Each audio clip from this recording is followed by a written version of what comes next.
welcome to Sunday sit-downs. So, a little bit of a different setting this week, simply because we are going to be looking at how to design a workout program.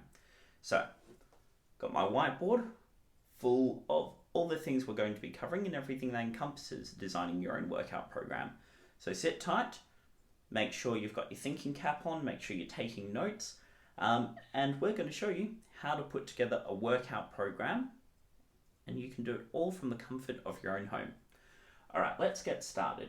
So, first thing we need to look at when designing a workout program is how many days a week are you going to be training, because that's going to be one of the most critical factors.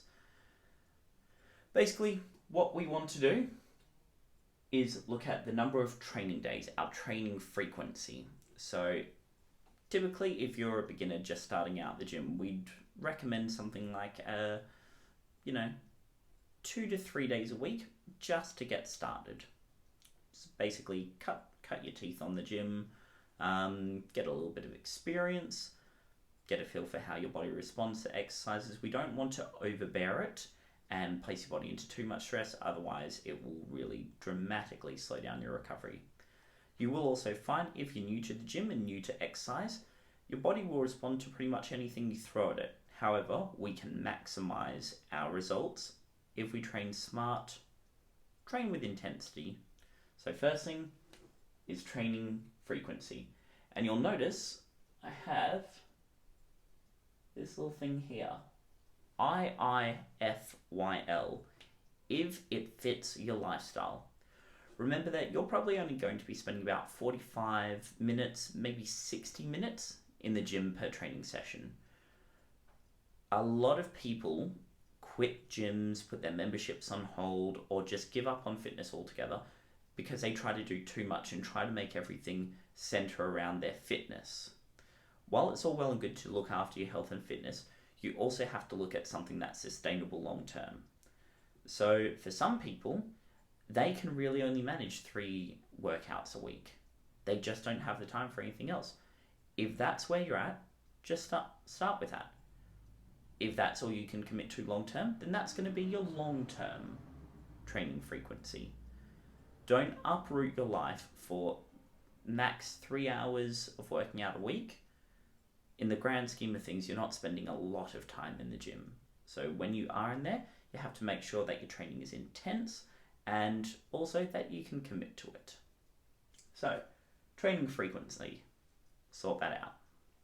Now, depending, and everything will come back to this, whether you're a beginner, an intermediate or advanced trainer, that will determine a lot of this. For beginners, I'd say 2 to 3 times a week is fine. Intermediate, you can up it to about 4 to 5. Advanced, you look at 6, maybe 7 times a week. In that case, it's only for advanced athletes. Most people who go to the gym are not an advanced or elite athlete. Let's be fair. For myself, even when I was training for bodybuilding competitions, I still only trained 6 times a week. There is no point killing yourself. You still need to rest, still need to recover, and you don't want to turn the gym into something that you hate. You still got to have that passion for it. Alright, training split. Now, based on the number of days that you're going to be training, this will determine what sort of training split you do. And a training split is basically on what day, what part of the body do you work. If you're only training 2 days a week, there's really only one split. Now, theoretically, if we're just sticking to the weight side, it would just be upper body day, lower body day. If your goal is fat loss, weight loss, you might do more of strength-based cardio and then endurance-based cardio. For me, I tend to think that just doing an upper body focused day and a lower body focused day tends to work quite well. You will find as well, if you're a beginner starting out, 2 days a week can be all you need and your body will start responding. We just have to make sure our exercise selection is appropriate to our goals. So, training split, most common one that people have heard of is the bro split. Monday, International Chest Day. that's basically a training split of one day you'll train chest, next you'll train back, then shoulders, then arms, then legs. 5-day training split, the bro split. I'm not a fan of that because all this bro science and bro talk and everything, some of it is founded, some of it's very unfounded. I prefer to call the bro split the pro split, simply because most pro bodybuilders do choose to do that split, as you just tend to work every single part of the body very evenly. Creates a nice developed aesthetic physique. There are ways that you can do a 5-day training split to get, a little bit more value out of it. So, for instance, some people might do a push-pull legs, and then they might throw in another push or pull day, they might throw another legs day. Depends what you want. If you guys do want more info, just pop in the comments below your email address, and I will send you through basically a Word document about this whole talk, but it expands the training splits a little bit more, simply because if I talked about it, I'll just go on all day. So find your training split, find your training frequency. If you're training 4 times a week, find a program where you can work your whole body evenly over a 4-day workout period. All right, now that we've got our training frequency, so how many days a week we're going to be training, and we work out what we're going to be working on each of those days in terms of body parts, we sort of now look at the exercises. Now, there's 2 main different types of exercises when it comes to your weightlifting, bodybuilding, body recomposition, that sort of stuff. And that is compound and isolation exercises. Compound, pretty self-explanatory. Compound is using multiple muscle groups at once to perform a lift. Common compound exercises would be stuff like the squat, bench press, deadlift, standing overhead press, the barbell clean and press, push-ups, pull-ups, dips. Things that incorporate a lot of muscle groups at once to execute a lift. For me, I believe that everyone, so if you're a complete novice to the gym, you should at least aim to get those exercises I mentioned, maybe a few more even. They should be part of your regular workout scheme. As you become more advanced, you can sort of manipulate those exercises, but a lot of isolation activities stem directly from a compound movement. We just sort of break it down a little bit further. So compound, use multiple muscle groups. Isolation exercises, that one's self-explanatory as well. Isolation, you're targeting, very specific targeting as well. Isolation workouts are usually favoured by bodybuilders and any physique-based athletes, simply because they're trying to achieve a look, or they're trying to perfect their imbalances or bring up weak and lagging body spots. For me, I tend to find that isolation is actually quite good if you have areas that are weak or underdeveloped, or you feel just need a little bit more maturity. Isolation exercises, common ones, tricep extensions, bicep curls, they really just zero in on particular parts of the body. So if we did something like a bicep curl, we're really just going to be working the bicep. A little bit of forearm comes in and shoulder for stability, but our main target muscle is the bicep. Compared to if we did a bench press, for example, like flat on a bench, bar press up, come down to your chest and repeat. That works core, chest, shoulders, biceps and triceps, a lot of surrounding muscles as well. Compound exercise is sort of what I call the most bang for your buck. Isolation is something you can start to do a little bit more of once you've built the foundation. If we're looking at it, compound is the foundation of the house you're building. Isolation work are just the little bricks, the mortar, the little filling in pieces. But we can't build a house on sand, otherwise it's just going to sink. We need to make sure that our foundations are strong and that we can continue to build upon it. Next one, sets and reps. Most people, when they come into the gym, it's one of the things that I get frustrated about, because not all muscle groups work the same, but it's a very typical scenario. 3 sets, 10 reps. Let's break down what sets and reps are, and then we can go through some different schemes. So, reps, a repetition. That is the point of a muscle group or the target exercise being completed from point A to point B. So if we were doing a bicep curl, from arm straight to contraction and down, that is 1 rep. If we're doing 12 reps, we're going to perform that movement 12 times. Sets are the number of times you complete a block of reps. So if we're doing 12 reps and then we rest for say 30 to 60 seconds, then we do another set. That means we're going to do another 12 reps. For a lot of people, it comes down to knowing a little bit more about your body. So some muscles are fast and slow twitch fibers, which means some of them need a very explosive movement, others need a more controlled movement. That also comes into your rep scheme as well. Common one, calves. So many guys walking around with big upper bodies and then their legs look like absolute crap. The big thing to do is make sure you research what goes in to the muscle groups, what sort of fibers they are. Do a little bit of research. Look at actual medical journals. Look at all the scientific research. There's a lot of it out there. Don't just go for the old guy, that says this thing. Do your own research. That's the best way for you to educate yourself and actually have it retain. So, one thing that I found out, for the longest time, I was training calves with super heavy weight but low reps. I was only going up to about 8 to 12 reps.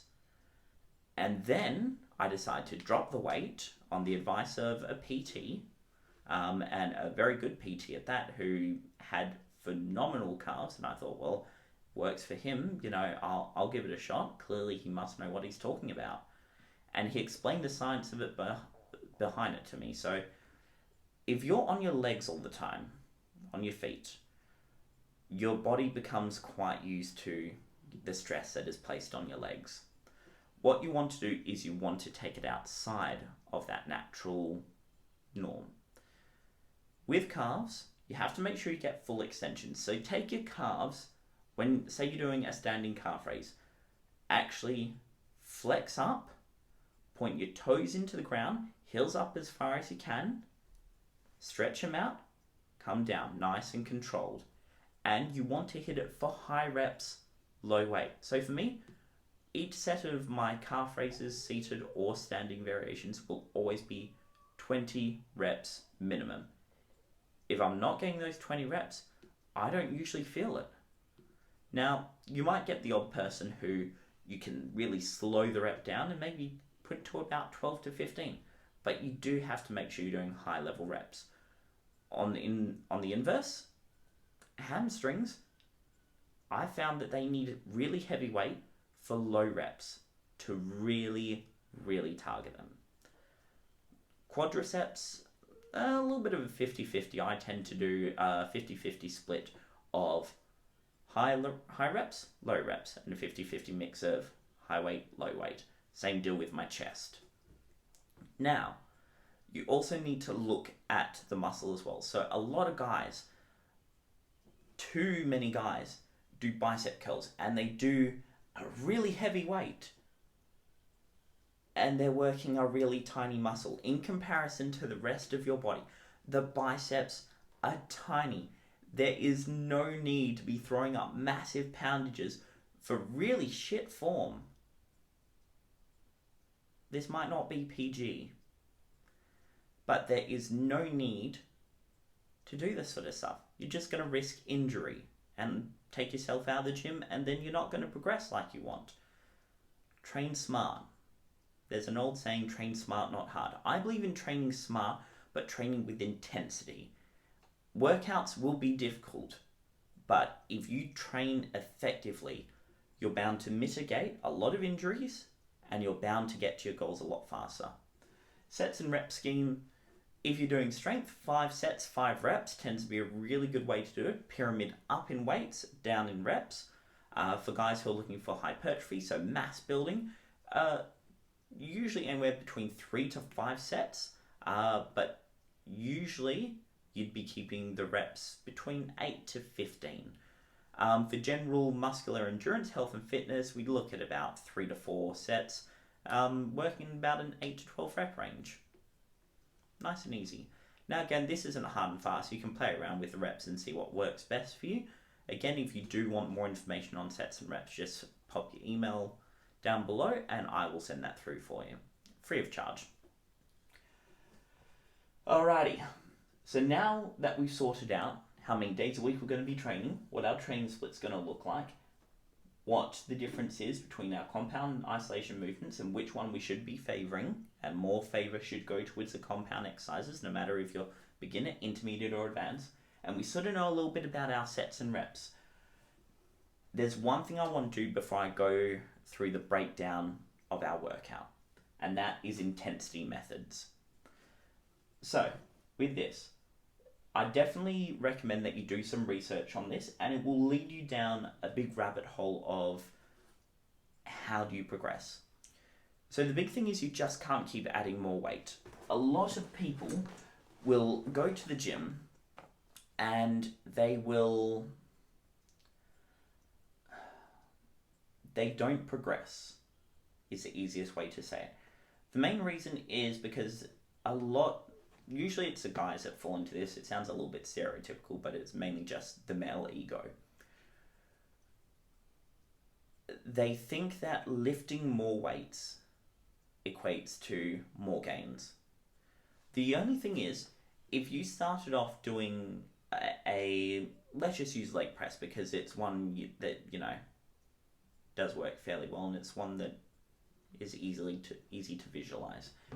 If we said that we wanted to, let's just say you start off on a 60 kilo leg press, so just the 60 kilos added on to the frame, not counting the whole mechanism or anything. If we got 5 kilos stronger each week, and that's a big what if we did that, over a year, 52 weeks in a year, you would go to a 260 kilo increase, taking your leg press to 320 kilos. Now, if we did that for, let's just say 5 years, 360 times 5 equals 1,800. It would mean we're lifting close to 2 tons in a leg press for reps. Now, obviously, that can't be done at this present moment. The heaviest leg press, I'm not sure what it is, but I'm fairly certain no one has really broke more than a ton. And that took years. Heaviest deadlift in the world currently stands at 501 kilos. Heaviest competition deadlift, though, is 500 kilos. So those two are held by Hafthor Julius Bjornsson and Eddie Hall. Now, they'll both tell you that they weren't lifting close to that weight when they broke their records. It was more just a case of everything was perfect. The mindset, hyping themselves up, everything was right, and they pulled off the lift. The only thing is, we can't just keep increasing the weight. It doesn't work like that. Your body's naturally going to hit a sticking point. That's where intensity methods come into it. Cluster sets, drop set, Seth sets. This one's a really interesting one and comes into Seth sets. So, those two together. So drop sets are when we might do, say we're doing, let's do an easy one. Say you're on a leg extension machine and you're doing level 5 and you hit 20 reps, but then you want to increase the intensity. So straight away, you pop your legs down, you change the weight to level 3, so drop the weight, and then you do more reps. So that's a method of exhaustion. A Seth set, though, founded by Seth Feroce, who, if you do watch him on YouTube, I definitely recommend listening to him because he's got a lot of valid points. Just fair warning, he is definitely not PG, but he's a bloody good laugh. Seth sets are a calculated drop set. And that's basically, if I were doing a dumbbell press and I was doing 30 kilos for 12 reps, what I do is I immediately drop that weight. I then halve the weight to 15 kilos and I do double the reps. So I did 30 kilos for 12 reps. I'm now doing 15 kilos for 24 reps. Intensity doesn't mean you just keep going heavier and heavier. You can drop the weight down and force out more reps. Partials. This is... Okay, so partials, they're not... These shouldn't be classed as cheating. So if you're doing partials at the very start of your sets, definitely that's cheating. You want full range of motion.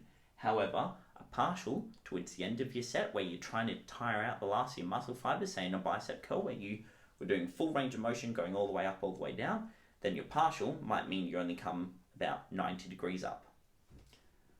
Force reps, and that usually happens with a spotter.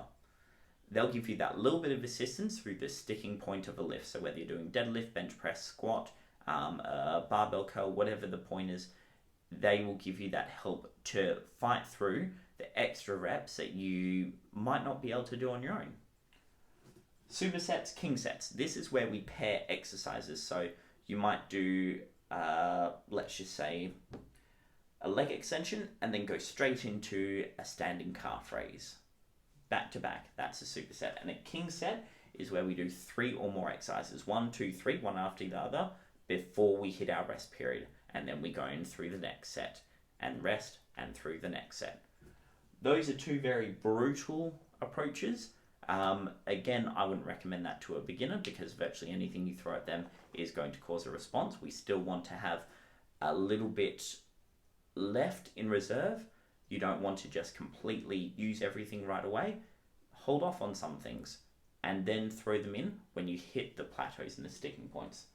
Running the rack, that's a really interesting one. If you read Arnold Schwarzenegger's Complete Encyclopedia of Modern Bodybuilding, he talks about doing dumbbell curls, where he would start in the 25 kilos, and then as soon as he had done as many reps as he could, he would drop the weight, do more reps, drop the weight, do more reps, drop the weight, do more reps, and just run the rack of dumbbells right the way down.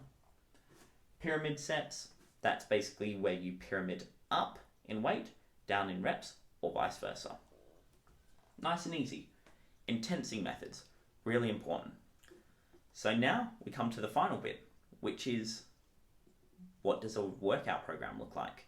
So for this, I've got my second whiteboard.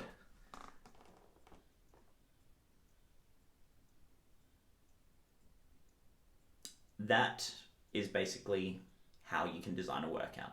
So we're going to break it down for you. All right. First up, we have our warm-up on the treadmill. 15 minutes at a speed of 8, incline 8. Warm-ups are really important. They get your body ready for the workout, as well as helping to mitigate injury. They warm up the muscle fibers. Think of your body like a high-performance vehicle. If you start that high-performance vehicle when it's cold, not warmed up, not had all the oil running through, where the pistons are starting cold, it's not going to perform really well. Same deal when you get at Formula 1 cars. They have to warm up their tyres before they can start going all out. Same deal with your body. If you want to have a good workout where you can go all out, really bring that intensity, warm up, stretch, get your muscle fibers ready for the workout. Cannot stress it enough. Now, most of my clients are really good at that. Some of them will come in 15, 20 minutes, some even come half an hour before their PT session with me and will warm up. They'll jump on the treadmill, they'll go on the rower, they'll go on a seated bike. Some of them even jump on the power tower.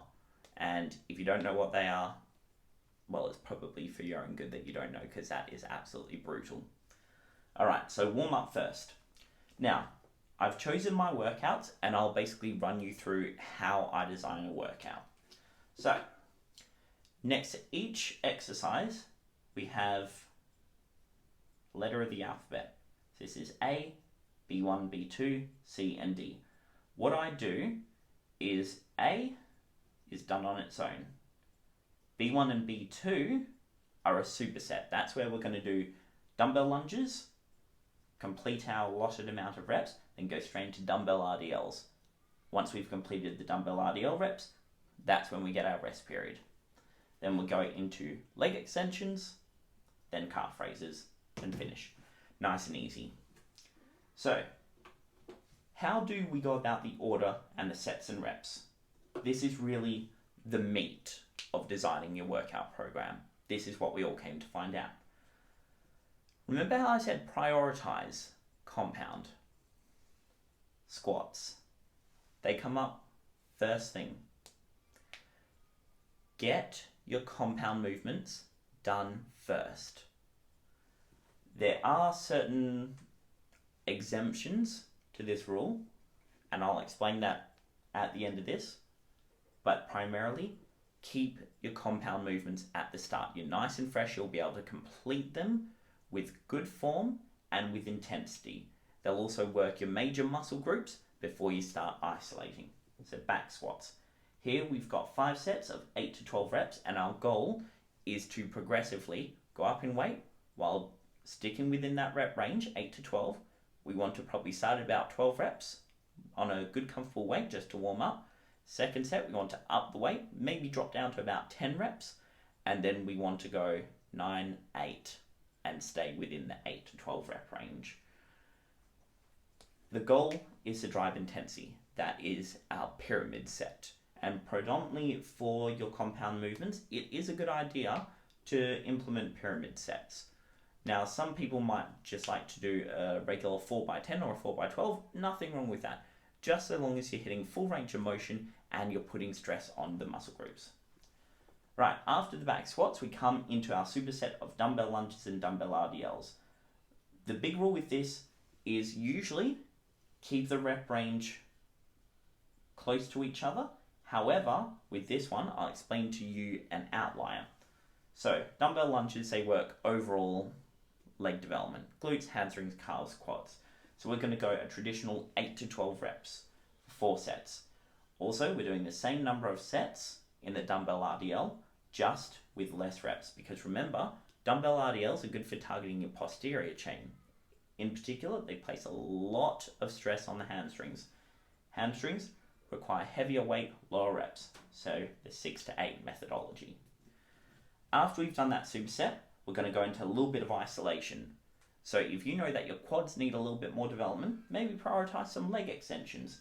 For this, I tend to find that 15 to 20 reps on a moderate weight, nothing too heavy, but with good full extension, that works for me. Again, experiment with it, see how you feel. And then we're going to go right the way down to the smallest muscle group, the calves. So we're going to do a seated variations, 5 sets, 20 reps. High volume. Remember, 9 times out of 10, your calves will need that stimulus of having high reps.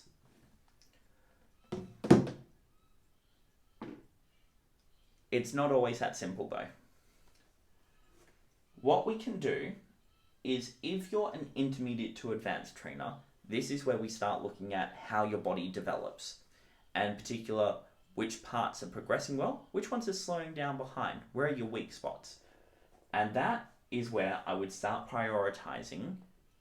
Say your calves are, let's be fair, your calves are pretty shit.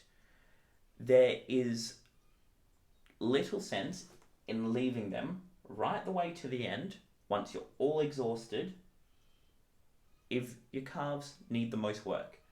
So, if you're an intermediate to advanced trainer, usually your weak areas or ones that need more development will be prioritized and put at the top of the list 9 times out of 10. So if your biceps need a lot more development and you're training shoulders and arms on one day, you would work your biceps first so they're nice and fresh, they have the most energy, and you can really drive that intensity. Now again, there's a lot that goes into a workout program. What I would suggest is definitely play around with it. Remember to update your programs every 5 to 10 weeks, just so your body doesn't become used to the exercise. Your body's very clever. It will sort of look at the tricks that you're doing and adjust to it, because your body wants to work as efficiently as possible without putting strain on itself. It's a natural survival mechanism. However, if you're unsure on programming, talk to a personal trainer, talk to a coach, talk to someone with a certification who knows this sort of stuff, and preferably someone with a little bit of experience. For me, I've met some personal trainers who couldn't tell me the ins and outs of what they're doing with a workout program. For some of them, they didn't even give their clients a workout program. They just sort of, wing it. This is sort of what you want to do, but they didn't write anything down. My top tips for you: make sure you update your programs. Otherwise, your body will become used to the activity. that's one of my tips. I'm going to do 5 of them here. So if you don't remember anything else, my top 5. Update your programs regularly, every 5 to 10 weeks. 2, look at your intensity methods. Make sure you're pushing yourself. The workouts should be intense. They should hurt. 3, this is a big one. Do your research. It's really, really important. Do your research on different exercises and what works well for you. 4, speak to a coach. Speak to someone with experience and get the advice. You can never know too much. Alright? Last thing we want to do, and this is a big one, write your workouts down. Make sure you can track it. Make sure you can see if you're making progress. If you keep going on this whole thing of, well, I think I did all right, I'm not sure though, what's the use of that? Track your workouts. Make sure you can quantify if you've made progress or if you haven't. All right, guys. Like I said, if you do want a little bit more info or want a condensed version of this, just going into a little bit more of the compound isolation, the training split, and the sets and reps, just post your email down below in the comments and I will send that through to you free of charge. Just here to educate, help you guys get better, and hopefully add a little bit more intensity to your programs. Alright guys, that concludes this week's Sunday sit downs. I hope you enjoyed. Remember, if you did find this content helpful, useful in any way, please let me know with a like, share, subscribe, hit the bell for notifications so you can be alerted when all my new videos go up. All I'm looking for really is just to help you guys out. If you have found value, tell someone you know, let them know about it, and if you want to, you can get in contact with me. Mostly I just stick to Instagram because Facebook is really buggy and, too many ads. But you can find me at Garian_EvansPT, at team_GTrain, or at the sup guy. For the purpose of this video, it's really at team_GTrain. Alright guys, we'll wrap it up there. Remember, if you have any questions or anything you'd like to add, post it in the comments down below. Till next time, bring that energy.